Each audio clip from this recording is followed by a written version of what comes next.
Həmin şeyləri 28-dən paylaşımda deyir, bura niyə gəlmir, bura niyə gəlmir? Bəli, görürsünüz, bu da gözəlləşdi. Niyə?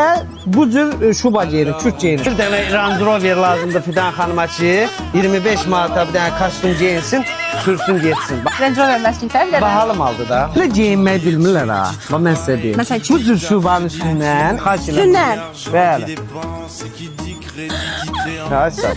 Neçə vaxtdır buna tapşırmışam işləri. Gəlib gözdən Sumqayıtına bax. Mallar ağzına kimi patlayır burada. Amma adam insan yox. Nail bəy qaraçılar yüzü götürür.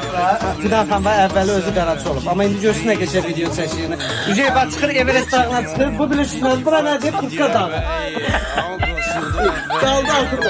Ha, kömək eləyim uşağa. Kömək eləyim.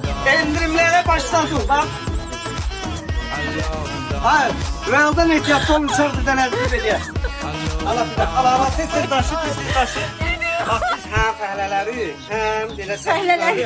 Belə də ki, kimi ilə də deyirik ki, sadə adamı düz gəlmişik. Sadə oldu. Nəqli.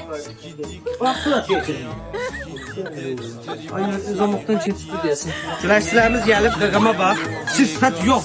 Allah uzaqlasın, bu kimləsə toxuşar. Ki, bunların ikisi də kiftədir, öz yerindədir. Bizim o güləş aləmində buna kiftə deyirik. Eybəcər adam belə geyinəndə, indi mən də balacam olacağım. Ay sağ ol, bax, ildə bir dəfə düzünü derim. Eybəcər. Ya, adama yaraşıq verir. Necə ki, bunlara motoks yaraşıq verir ha. İndi nətə dedim, bax.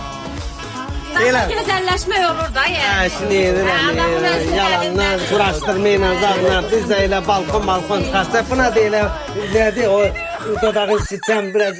Mənim dodağım şişmir. Balkon zad qoysam eləsəm, biraz sinə zad... Hə, düş balkon qoy. Hə də, yəni deyirəm, gözəlləşər də, biz də elə Nə gözəlləşər. əlaqəsi var? İki xaltanız reklam elində qoy. Yaman yerlənirsən, ha. 120 manatdan düşüb. Yaman 120 manatdan olan qalar bizdə 45 manat. Nəsə dedim, xoşallandım.